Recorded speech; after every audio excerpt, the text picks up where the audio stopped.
First filmmakers simply photographed what interested or amused them.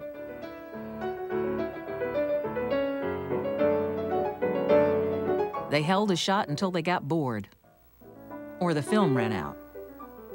The fathers of cinema, Edison in the United States and the Lumiere brothers in France, were very pessimistic about the future of cinema. There was probably a worldwide interest in seeing these images move, but once you'd seen somebody playing a joke with a hose, why pay money to see something that you can see for real out in the street?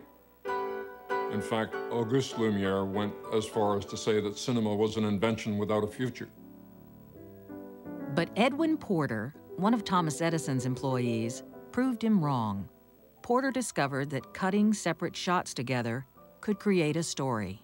Edwin S. Porter really was the one with the Life of an American Fireman, I think, that started intercutting and creating an emotional impact in the audience by intercutting two shots that are not related to each other. One scene is going on at one place, basically the firemen rushing to a fire with their horse-drawn wagons, and the other scene is the fire, miles away.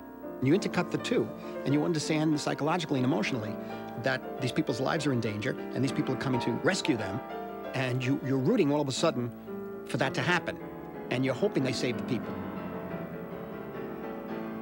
I often think about what it must have been like to be there to create the art form as it was happening, and say, why don't we try this? That doesn't make any sense. I mean, we do it in the editing room now. We cut to something and say, well, that doesn't work. Well, imagine what they must have said in 1904. The Great Train Robbery was Porter's next film. That's when you really begin to see the possibilities. And I'm not saying this because I'm an editor, but the invention of editing is the thing that allowed film to take off. It's the equivalent of the invention of flight.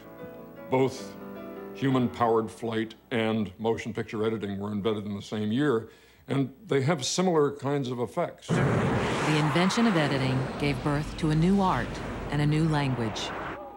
A language that can transport us in the blink of an eye from the vastness of the desert to the mysteries of the human face. A cut can bridge millions of years, connecting the prehistoric past to an imaginary future. Move!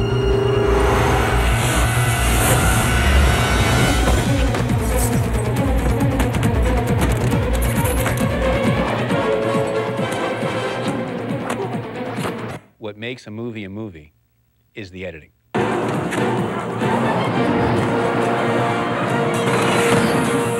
I've been in the business for, I don't know, 37 years, I think, something like that. And I did not really realize what editing was until I was in the editing room myself. There's magic to editing. Magic is a discovery of something new that wasn't intended, that works for the movie. Editing can slow down time or speed it up. The timing of a cut can startle audiences. I'm cleaning out a crooked laundry, see? Little do Or I know amuse it, them. but there's a dope fiend with a long knife trailing after me. I'm in great danger.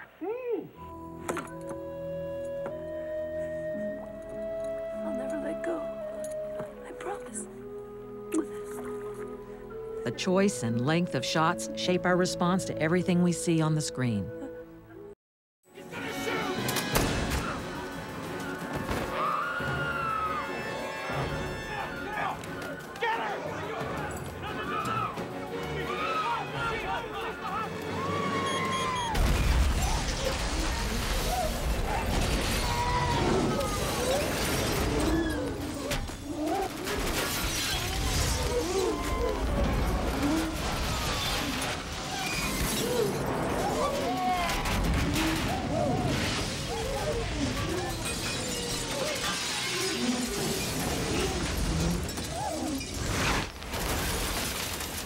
Once you start to realize that film is the sum of editing, then editing is the thing you're always looking at.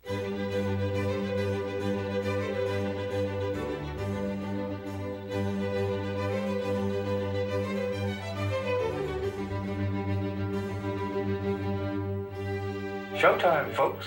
I think great editing skill will protect a director from suicide. And editing is why people like movies.